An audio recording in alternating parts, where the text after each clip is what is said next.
Let's talk about the tools available for Android programmers. So far, we've chiefly used ADT, that is, Android Developer Toolkit. This kit included, for instance, Eclipse. Some time ago, Google changed its policy and moved most of its resources from Eclipse to Android Studio. It's a new environment based on IntelliJ IDEA CE. It's a huge change because the usage philosophy of IntelliJ IDEA is a bit different. It emphasizes using the interface via keyboard. Workspaces and interfaces work slightly differently. It seems that Google treats Android Studio as the main environment and will certainly develop it more. So it's good to start working in it right away. We get Android Studio as a package which we can download for any major system on the market. After downloading and installing the kit, we get a ready environment including chiefly the IDE itself. That is, the editor where we'll program. We also get Android SDK, which is the set of tools and libraries needed to program for Android. The latest versions of API and the emulator are also here. We can start programming right after downloading the kit.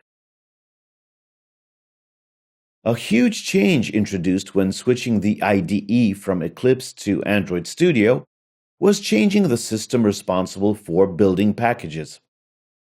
So far, Eclipse used the ANT system, which is already pretty obsolete. That is why Google decided to switch to the Gradle system.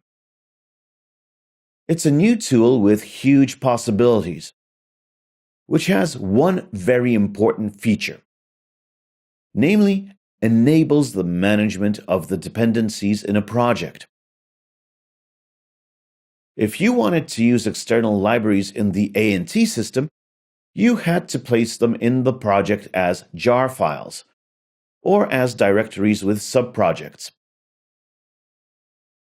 In the case of Gradle, we have a ready solution, where it's enough to provide a line which describes the package to be downloaded from the server and unpacked inside our project. Thanks to this, we no longer need to store all the projects along with the code. We can store only the information about the name and the version of the libraries we need. Because Android Studio is supplied as a kit, it's ready to work immediately after its installation. It should be noted that Android Studio is still in its beta test phase. This means that the 1.0 version hasn't been officially released by Google yet. However, the beta solution is stable enough to be used in everyday work. The only issues that may arise are the ones when using the Canary channel. It's a special method of access to the latest Android Studio updates, where we can always find some news. Not all new features have been checked well enough, and that is why it may sometimes happen that we get an update from the Canary channel which doesn't work with our project, or simply causes some problems.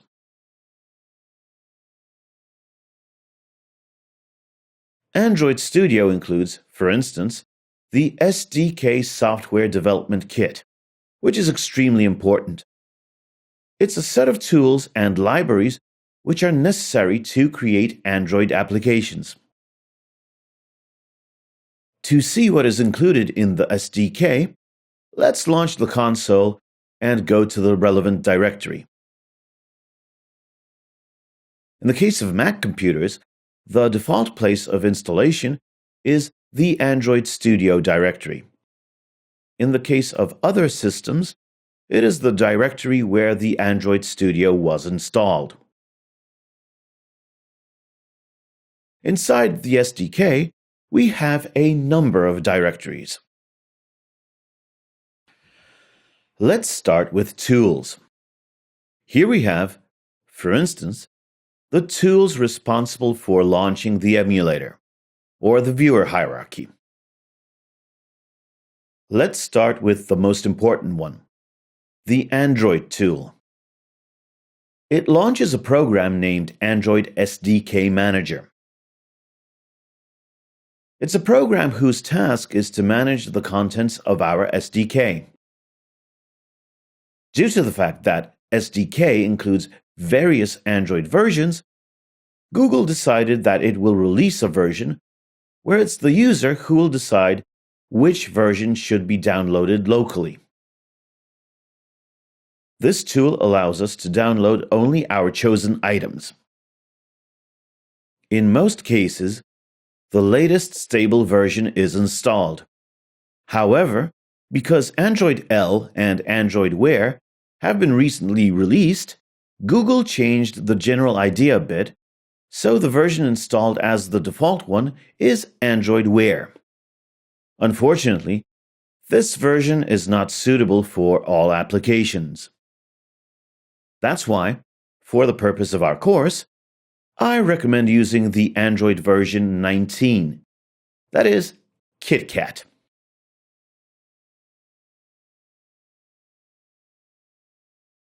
Let's install this version after uninstalling Android L.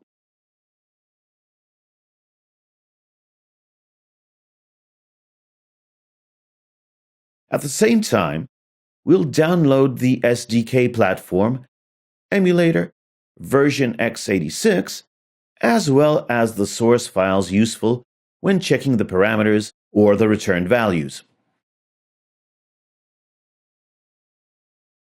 After choosing the relevant items, we click the Install button. We must accept the license and wait for the full installation. As for now, we already have access to the API version 19. It's important to use the x86 version of the emulator. Now, we just need to install the Intel x86 Emulator Accelerator. It's an Intel-supported technology which enables launching the emulator directly on the CPU. Instructions performed inside the emulator will be performed directly on the CPU, which gives us a huge boost when it comes to the emulation speed.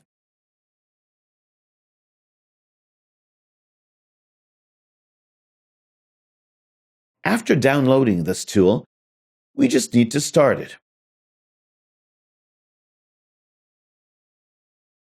For that purpose, we enter the place the Android Studio was installed.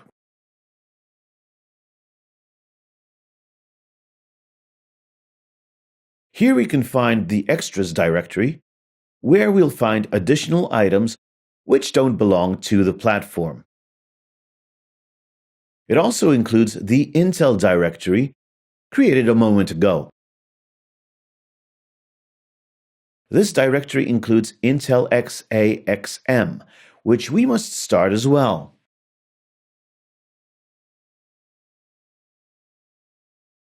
In the case of Mac computers, depending on the system version, we have to install the relevant version of the tool.